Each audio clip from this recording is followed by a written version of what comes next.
시청자 여러분 안녕하세요. 모니올라 시간입니다.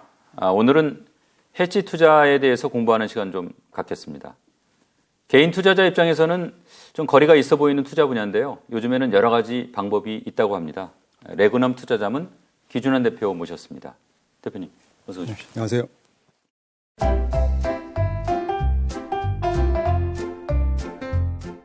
저희 첫 출연이시죠? 네, 맞습니다. 간단하게 좀 시청자들한테 본인 소개 좀 부탁드립니다. 저는 사실 금융업계 시작은 증권회사 투자공학부에서 시작을 했거든요. 그래서 원래 헤지펀드까지는 아니지만 차익 거래라든지 인덱스 트레이딩이라든지 아비트라지 트레이딩 이런 걸 하다가 이제 보험사로 옮겨서 자연스럽게 해외 CDS, 해외 신용파생 투자를 하다가 이제 해외 투자 쪽으로 넘어간 케이스라고 보면 될 것 같고요. 사실 헤지펀드 운용사에서 근무한 적은 없기 때문에 어떻게 보면은 헤지펀드 운용사 입장에서 설명해드리긴 좀 어렵다고 하더라도 워낙 헤지펀드 투자는 오래 했기 때문에 어떻게 보면 투자자 입장에서 좀 말씀드릴 수 있는 시간이 될 것 같습니다. 예, 좋습니다. 예. 저희가 이제 모두에 말씀드렸듯이 오늘 헤지펀드 좀 공부하는 시간인데 네네. 그 전에 요즘에 이제 금융시장에 대해서 좀 간단하게 대화 좀 나누고 가겠습니다. 네네. 며칠 전에 미국 10월 네네. 소비자 물가 CPI 나왔는데 대표님은 그거 어떻게 해석하세요? 사실 정말 오래간만에 저희가 예상했던 것보다 낮은 CPI가 발표가 됐고요. 예. 저희는 이번 CPI가 좀 중요하다고 생각하는 게 최소한 이번 사이클에서의 그 CPI 고점은 이미 지나갔다는 그런 확신을 좀 심어준 것 같아요. 그러니까 예를 들면은 헤드라인 CPI가 6월 달에 9.1%, 그 다음에 핵심 물가가 지난달에 6.6%가 고점이라는 인식은 좀 심어진 것 같고요. 또 사실 저희가 좀 더 중요하게 보는 이유는 이전 2달 동안 8월달, 9월달 물가에서 가장 걱정됐던 게 전월 대비 핵심 물가였잖아요. 0.6%씩. 2달 연속 오르면서 그게 제일 문제였는데 0.3까지 나아졌다는 게 일단 가장 좀 중요한 부분이 아닌가 생각하거든요. 잘 아시는 것처럼 이 핵심 물가는 조금 더 끈적끈적한 그런 성격이 있기 때문에 한번 방향을 잡히면 그 방향이 좀 쉽게 꺾이지 않기 때문에 예를 들어서 만약에 지난달 8월달, 9월달처럼 0.6%의 물가가 유지됐다고 한다면 내년 상반기까지 핵심 물가 전년 동기 대비 6%대를 넘었을 거거든요. 근데 이렇게 만약에 0.3의 속도, 그러니까 10월달 같은 속도로 유지가 된다고 하면은 내년 상반기에는 4%까지 전년 대비 물가가 떨어질 수 있기 때문에 저희는 거기까지는 아니라고 하더라도 최소한 0.4% 정도 속도는 유지하지 않을까 생각을 하고 있고요. 그렇다면은 내년 6월달에 전년 동기 대비 핵심 물가는 5%대, 거의 미시간대에서 예측하는 1년 기대 인플레이션과 같은 수준까지 갈 수 있다고 생각을 하거든요. 근데 만약 그렇다고 한다면은 저희가 물론 속도가 중요하고 이제 12월 물가도 봐야 되겠지만 저희가 생각하는 것보다는 페드의 어떤 그 속도 조절도 좀 빨라질 수 있을 것 같고 또 이번 사이클에 상당 금리라고 하는 터미널 금리도 조금은 더 낮아질 수 있지 않을까 생각을 하고 있습니다. 긍정적으로 보고 계시군요. 네네, 사실 맞습니다. 시장도 긍정적으로 반응을 했습니다. 그렇죠. 예. 이런 추세가 좀 지속될 수 있을 걸로 보세요. 어떻습니까? 저는 단기간은 충분히 지속될 수 있다고 보고 있고요. 최소한 12월까지는 이렇게 나쁜 소식이 많이 없잖아요. 만약에 12월에 발표되는 11월 물가도 이 정도 수준으로 나온다고 한다면 시장도 긍정적으로 반영할 수 있을 거라고 생각을 하고요. 특히 10월 물가에 대해서 한 가지만 더 말씀을 드리자면 잘 아시겠지만 그 서비스 상품 가격이 0.4% 정도 올랐었는데 그중에서 주거비가 0.8% 올랐거든요. 예. 그래서 핵심 물가에서 주거비만 빼면은 나머지 항목들은 마이너스 0.1%였기 때문에 지금으로 봐서는 이게 쉽게 꺾일 것 같지는 않고요. 그렇다고 하면은 시장도 좀 긍정적인 방향으로 움직이지 않을까 생각하고 있습니다. 미국 시장, 특히 이제 우리 투자자들 같은 경우에는 이제 대형 기술주 많이 투자했지 않습니까? 이번 CPI 발표 이후에 대형 기술주 흐름은 어떨 걸로 예상하십니까? 사실 그 부분은 좀 어려운 측면이 있는 것 같아요. 왜냐면 아직까지는 이제 밸류에이션에 대한 문제도 좀 있기 때문에. 근데 앞서도 말씀드렸던 것처럼 12월까지는 11월 물가를 제외하고 이렇게 나쁜 소식이 나올 만한 게 별로 없거든요. 그리고 또 3분기 어닝 시즌이 끝난 다음에 자사주 매입도 이제 좀 들어올 수 있을 것 같기도 하고요. 그렇기 때문에 전반적으로 시장 자체는 상방이 좀 더 열려 있다고 보고 있긴 한데 기술주 같은 경우에는 사실 아시는 것처럼 이제 금리랑 달러에 상당히 민감하잖아요. 그렇기 때문에 금리가 지금부터 크게 움직이지 못한다고 한다면은 달러가 추가 약세가 있을 경우에는 개별 종목단에서는 좀 투자 기회가 있을 것 같긴 한데요. 전반적인 기술주의 어떤 모멘텀이 생기기 위해서는 아무래도 페드가 피벗까지는 아니라고 하더라도 긴축 사이클을 종료하는 시점 정도까지는 기다려야지 전반적인 기술주에 좀 이렇게 모멘텀이 생기지 않을까 생각하고 있습니다. 요즘에 이제 투자자들 마음이 좀 복잡할 것 같아요. 이게 좀 좋아지긴 하는 것 같은데 계속 갈까? 이게 반짝하다가 다시 또 이제 좀 곤두박질 칠까? 좀 고민이 많은데 이런 때는 어떤 좀 마인드를 가지고 투자를 해야 된다고 보십니까? 일단 좀 여유를 가지시라고 말씀을 드리고 싶은 부분이 있는 게 앞서도 말씀드렸지만 사실 2022년 올해 저희를 힘들게 했던 게 대부분 이제 매크로 변수들이었는데 매크로 변수들이 조금씩은 이제 개선되는 모습을 보여주고 있잖아요. 그렇기 때문에 매크로 변수가 추가적으로 악화될 부분이 없다고 한다면 사실은 조금 여유를 가지고 기다리시는 것도 방법 중에 하나일 것 같고요.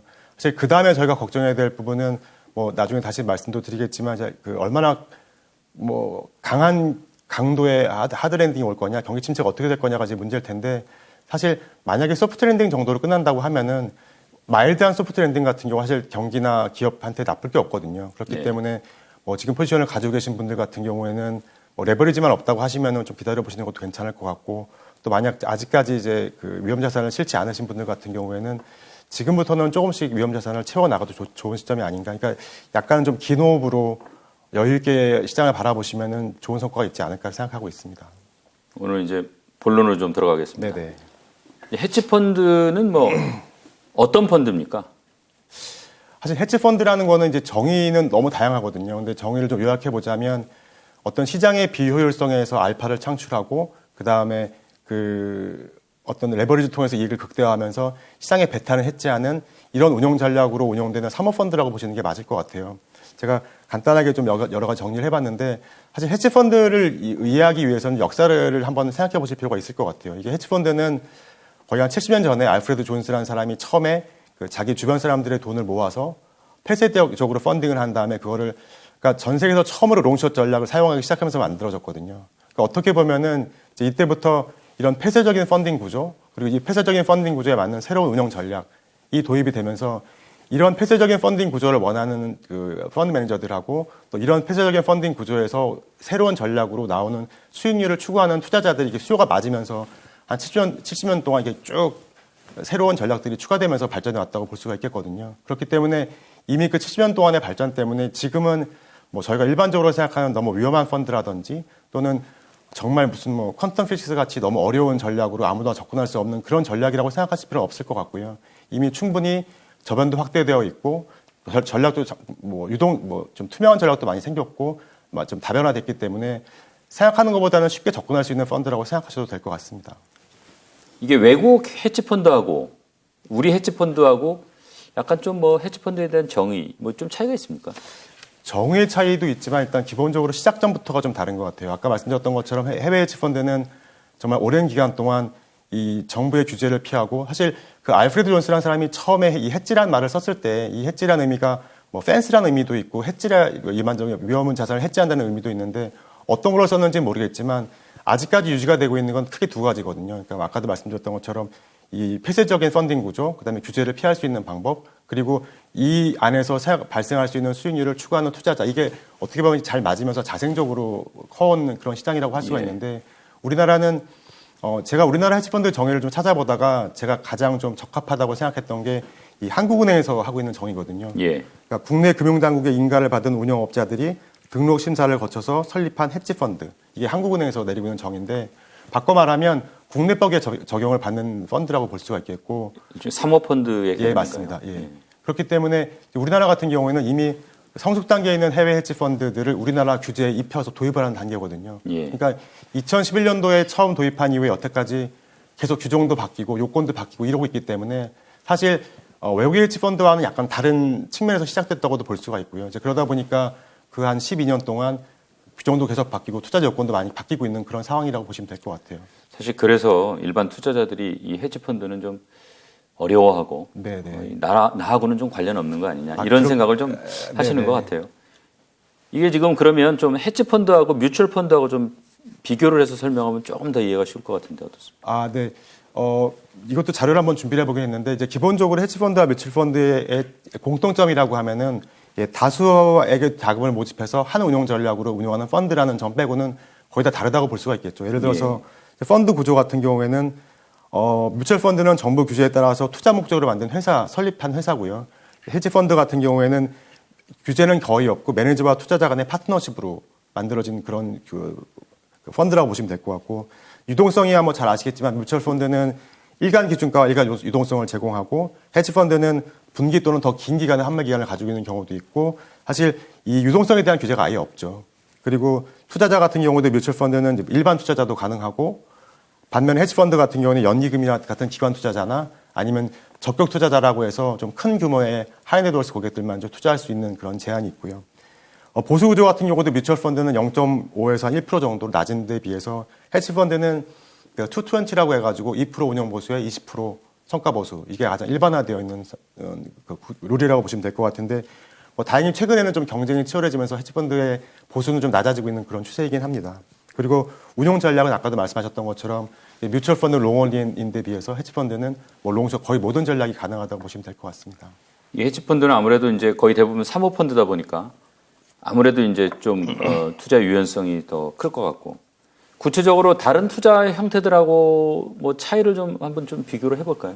가장 중요한 거는 일단 규제가 없다고 말씀하셨던 것처럼 규제가 없다 보니까 일단 벤치마크가 없다는 게 가장 큰 차이일 거예요. 그러니까 일반 공모 펀드 같은 경우에는 예를 들어 가장 일반적으로 저희가 볼 수 있는 규제가 왜 한 종목에 투자 한도잖아요. 이제 그런 것도 없고 또 헤지펀드 같은 경우는 이제 기회에 투자하는 경우가 많기 때문에 벤치마크가 없고 사실 대부분의 공모 펀드 같은 경우에는 이제 벤치마크를 가지고 있으니까 벤치마크의 업종 구분이라든지 국가 구분이라든지 여기서 크게 벗어나지 않게 운영하려는 데 비해서 헤지펀드는 이제 그런 기준이 아예 없다. 이게 가장 큰 차이점 중에 하나라고 볼 수가 있겠고요. 두 번째는 사실 그 공모 펀드나 뮤추얼 펀드 같은 경우에는 이제 벤치마크를 가지고 있다 보니까 시장 베타에 투자하는 경우가 많은데 이 헤지펀드 같은 경우에는 베타보다는 알파에 좀 더 집중하는 그런 전략을 가져간다는 특징이 또 하나 있고요. 그리고 세 번째로는 이런 기회가 발생하기 위해서는 아무래도 안정적인 회사나 안정적인 국가보다는 약간 하이드 기업이나 또는 투자금이 낮은 기업들이 훨씬 더 그런 기회를 많이 제공하기 때문에 상대적으로 위험한 자산에 투자하는 경향이 더 많다고 보시면 될 것 같습니다. 이게 아무래도 이제 뭐 다른 펀드에 비해서는 투자 제한이 거의 없고 그래서 공격적인 이제 투자가 가능한데 보통 어떤 투자 전략을 구사합니까? 기본적으로 한 5가지 전략 정도로 나눌 수 있을 것 같은데요. 예를 들어서 주식 전략, 에퀴티 전략, 크레딧 전략, 채권 전략, 이벤트 드리븐 전략, 그다음에 상대 가치 전략, 매크로 전략으로 나눌 수 있을 것 같은데 이 롱숏 전략 같은 경우에는 잘 아시는 것처럼 자기가 올라갈 거라고 생각하는 주식을 사고 상대적으로 안 좋거나 좀 빠질 것 같은 주식을 파는 전략이 가장 대표적인 전략이죠. 그러니까 예를 들어서 삼성전자를 매수하고 대만의 TSMC를 매도하는 전략 같은 경우가 대표적인 예일 수 있을 것 같고요. 채권 전략 같은 경우는 이제 접근은 주식 전략과 비슷한데 가장 큰 차이는 이제 투자하는 대상 자산이 채권 자산이라는 게 차이가 있을 것 같고요. 그러다 보니까 이 해지하는 대상이 주식 전략 같은 경우는 가격이 떨어질 것 같은 걸 해지하는 데 비해서 이 채권 전략 같은 경우에는 이자율의 기간 프리미엄에 대한 해지를 한다든지 아니면 그 기업의 디폴트 위험을 해지한다든지 이런 게 가능하거든요. 예를 들어서 어떤 회사채를 사고 그 회사채의 부도할 위험을 제거한다든지 이런 식의 접근이 가장 대표적인 예라고 볼 수가 있을 것 같고요. 그다음에 이벤트 드리븐 전략이라는 거는 말 그대로 어떤 회사나 기업이나 또는 그 국가에 어떤 크레딧 이벤트라든지 이런 사고가 발생했을 때 그런 사고 전후에 생길 수 있는 가격 괴리에 투자하는 방법이거든요. 그러니까 예를 들어서 저 옛날에 셀트리온이 코스피 시장에 들어올 때 공모가가 낮다고 생각했을 때 헤지펀드들이 많이 유입됐었거든요. 이런 게 가장 대표적인 이제 이벤트 드리븐의 예라고 볼 수가 있겠고 이 이벤트 드리븐 같은 경우 거의 모든 헤지펀드가 사용한다고 보시면 될 것 같아요. 그리고 네 번째 상대가치 전략 같은 경우에는 앞서 말씀드렸던 주식이나 채권 전략 같은 경우가 시장의 움직임에 대한 투자를 조금은 남겨놓거든요. 시장이 올라가거나 빠지는 거에 대한 베팅이 조금씩은 있는데 이 상대가치 전략 같은 경우는 아예 시장이 올라가고 내려가는 거에 대한 그 베타 위험을 제거하고 실질적인 가격 괴리에만 투자한다고 보시면 될 것 같아요. 저희가 제일 많이 접할 수 있는 RV 전략 같은 경우에는 인덱스 차익 거래 이런 게 가장 대표적인 상대가치 전략이라고 보시면 될 것 같아요. 사례로 보니까 국채 2년물을 매도하고 30년물을 매수한다. 말씀드렸던 것처럼 시장에 대한 시장 위험을 가장 제거하기 위해서 하는 전략이기 때문에 위에 있는 다른 전략들보다는 유사하거나 연계되어 있는 증권 가지고 많이 전략을 짜거든요. 그렇기 때문에 매니저가 보기에 2년물이 고평가되어 있고 10년물이 똑같은 미국 국채라고 하더라도 2년물이 고평가되어 있고 10년물이 저평가되어 있다고 하면은 고평가되어 있는 2년물을 팔고 저평가되어 있는 10년물을 사는 이런 전략들이 RV 전략이라고 보시면 될 것 같고 마지막에는 매크로 전략 같은 경우에는 위에 있는 전략들이랑은 좀 다르게 글로벌 경제에 중요하게 생각하는 매크로 변수들이 어떤 방향으로 움직일 건지를 예상해서 거기에 베팅하는 전략이라고 보시면 될 것 같습니다. 대표적으로 소로스가 했던 그런 전략들이 대표적인 이제 매크로 전략의 헤지펀드였다고 보시면 될 것 같습니다. 알겠습니다. 이 해외 헤지펀드 시장 규모는 얼마가 되는지 좀 궁금하고 올해처럼 글로벌하게 좀 시장이 좀 안 좋을 때 이 전체 운용 규모는 뭐 주는지 느는지 뭐 이런 거 좀 궁금해요. 네네. 현재 헤지펀드의 규모는 이것도 집계하는 기관에 따라 좀 다른데 대부분 4트릴리언 달러에서 5트릴리언 달러 정도 되는 것 같아요. 그러니까 한 4조 달러에서 5조 달러 정도 된다고 보시면 될 것 같고, 이 바클레이 헤지라는 데서 집계한 거로는 이제 올해 2분기 말까지 4.87조 정도, 4.87조 달러 정도 됐다고 했는데 3분기 한 26빌리언 달러 정도가 유출됐다고 하니까 그거보다는 조금 작은 규모일 것 같고요. 근데 그 차트에서 이 AUM이 증가하는 뭐 트렌드를 보셔도 아시겠지만 이게 거의 10년 전보다 3배 정도 증가했거든요. 그래프가 가파르네요. 예. 그러니까 이게 사실 기본적인 전통 자산이라고 해서는 주식 채권보다는 어떤 위험에 대비할 수 있다는 그런 특징을 가지고 있기 때문에 이런 위험 국면에서도 꾸준히 좀 AUM이 증가하는 그런 추세를 볼 수가 있는 것 같고요. 근데 사실 올해 들어 같은 경우에는 약간 전략별로는 좀 차이별이 있는 것 같아요. 그 오른쪽에 차트에서 나와 있는 것처럼 아까 말씀드렸던 것처럼 기본적인 주식이나 채권 전략 같은 경우는 시장에 대한 리스크를 가져가기 때문에 아무래도 성과가 좀 안 좋았고요. 그러다 보니까 3분기 AUM이 좀 많이 줄고 있는 데 비해서 멀티 전략이라든지 매크로 전략 같이 올해 한 방향을 꾸준히 유지했던 그런 자산에 투자하는 전략 같은 경우에는 성과도 좋았을 뿐더러 AUM도 꾸준히 증가하는 그런 좀 추이가 있었고요.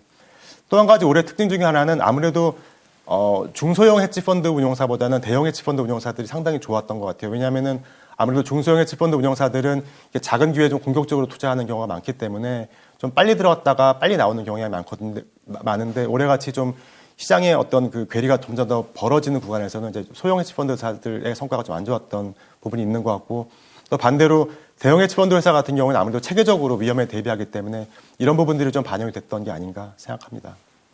이게 투자자들이 이제 헤지펀드에 투자할 수 있는 방법은 어떤 게 있습니까? 이게 좀 아무래도 헤지펀드는 나랑 관련 없다 이런 생각 많이 하시는 것 같은데 우선 뭐 국내 헤지펀드부터요. 사실 저희가 생각하는 것보다 아까 서두에 말씀드렸던 것처럼 저희 주변에 많이 와 있거든요, 이미. 그러니까 국내 헤지펀드 같은 경우에는 기본적으로 투자할 수 있는 방법이 한국형 헤지펀드를 판매사에서 파는 경우에 그 어떤 그 공모 기간 동안 가입하는 경우가 있고, 또 한 가지는 이제 국내 운영사들이 헤지펀드 전략으로 공모형 펀드를 실시하는 경우가 있거든요. 그 두 가지 방법이 가능하다고 볼 수 있을 것 같은데, 일단 국내 펀드의 국내 헤지펀드의 전략별 비중을 보시는 것처럼 이벤트 드리븐 전략이 제일 많거든요. 해외 헤지펀드랑 좀 다르죠.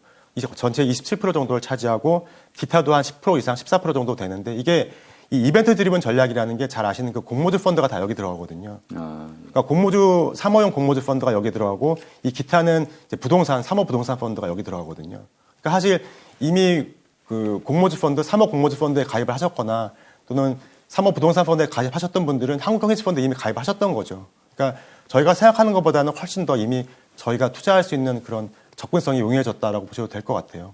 또 성과를 간단하게 보자면은 사실 이 국내 헤지펀드의 성과를 전략별로 정리하는 데가 많지 않아서 저는 이렇게 더벨 자료를 좀 인용을 했는데, 올해 상반기까지 전체 그 펀드가 마이너스 5% 정도를 유지하고 있으니까 거의 해외 헤지펀드 성과와 유사한 정도의 성과도 유지하고 있다고 저는 보고 있습니다. 이게 상대적으로 보면 그렇게 나쁜 건 아닌 거죠? 그렇죠. 예. 거의 유사한 정도의 성과를 내고 있다고 보셔도 될 것 같아요. 이 해외 헤지펀드들은 참 우리가 뭐 들어도 굉장히 유명한 그런 펀드들이 많이 있긴 하지만은 개인 투자자들이 이제 직접 가입할 수는 없고요, 현실적으로. 그러면 이제 이 헤지펀드에 간접적으로 투자할 수 있는 그런 방법들은 뭐 어떤 게 있는지 좀 궁금해요. 예, 말씀하신 것처럼 실제 유명한 해외 헤지펀드들을 우리나라 국내 개인 투자자들이 투자하기는 거의 불가능하고요. 이제 그렇기 때문에 투자 대안들이 많이 개발이 되고 있는데, 가장 대표적인 방법은 두 가지 정도 있는 것 같아요. 공모형 펀드로 투자할 수 있는 방법이 있고, ETF로 투자할 수 있는 방법이 있고. 그러니까 공모형 펀드 같은 경우에는 해외 유명한 펀드들을 재간접 펀드 형태로 출시하는 경우가 있고요. 이제 그런 걸 대부분 이제 리퀴드 얼터너티브라고 많이 하는데, 이제 해외에 있는 헤지펀드를 재간접 펀드로 하거나 아니면 아예 해외 운용사들에서 이렇게 유동성을 확보할 수 있는 자산에만 헤지펀드 전략으로 운영을 하되 유동성을 확보할 수 있는 자산만 투자하면서 일간 유동성이나 일간 기준가를 제공해주는 그런 펀드 형태라고 보시면 될 것 같고요. 이 예로 들고 있는 이 JP모간 글로벌 매크로 오퍼튜니티 펀드 같은 경우가 매크로 전략으로 운영되는 헤지펀드인데, 거의 일간으로 전환매가 가능한 사고 팔 수 있는 그런 자산에만 투자하면서 일간 기준가, 일간 유동성을 제공을 하고 있고요. 또 보유하고 있는 보유 자산도 거의 주간 단위로 공개를 하고 있거든요. 그렇기 때문에 기존의 헤지펀드가 가지고 있는 그 유동성에 대한 제한이라든지 아니면 그 불투명성을 많이 극복한, 어떻게 보면 가장 발전된 형태의 그 리퀴드 얼터너티브 상품이 아닌가라고 생각을 하고요. 이거는 뭐 최소 투자 금액이나 이런 없습니다. 게 있습니까? 일반 공모형 펀드랑 똑같습니다. 똑같습니다. 예. 그리고 그 다음에 생각할 수 있는 게 이제 ETF 형태인데요. 그러니까 이 리퀴드 얼터너티브 같은 JP 모간 펀드 같은 경우도 사실 공모형 펀드이기 때문에 T+3, T+1 이런 환매 주의가 있잖아요. 근데 아예 그것까지 없이 저희가 QQQ라든지 그런 S&P 500 ETF를 사고 파는 것처럼 이렇게 거의 실시간으로 사고 팔 수 있게 만든 게 이제 얼터너티브 ETF라고 보시면 되는데 이거는 이 두 전략 다 마찬가지로 모든 헤지 펀드가 가능한 건 아니고요. 아까 말씀드렸던 것처럼 이벤트 드리븐 전략 같은 경우는 이제 불가능하고 대신 유가증권으로 투자할 수 있는 전략들, 롱숏 전략이라든지 아니면 매크로 전략의 일부 이런 거는 이제 이런 걸로 이미 충분히 출시가 되어 있으니까 관심 있으신 분들은 충분히 한번 접근해 보실 수 있을 것 같습니다. 그러니까 개인 투자자 입장에서도 적은 금액을 가지고 해치 투자를 충분히 할 수 있는 그런 여건은 좀 마련되어 있다 이렇게 볼 수 있네요. 그렇죠. HTS만 깔려 있으면 이제 이런 거는 대부분 다 투자할 수 있으니까요. 알겠습니다. 기본적으로 헤지펀드가 옛날보다는 많이 쉬워졌고 또 저희 그 주변에 이미 와 있기 때문에 너무 어려운 전략이다, 그리고 내가 투자할 수 없는 전략이다 이런 생각을 좀 안 하셨으면 좋겠고요. 그리고 워낙 세분화되어 있기 때문에 전략적으로 접근하면 훨씬 더 유용도가 높은 그런 전략이라는 생각을 좀 하셨으면 좋겠고 이 전략별로 상위 25%의 전략 성과와 하위 25%의 성과가 크게는 20%까지도 벌어지거든요. 이게 왜 그러냐면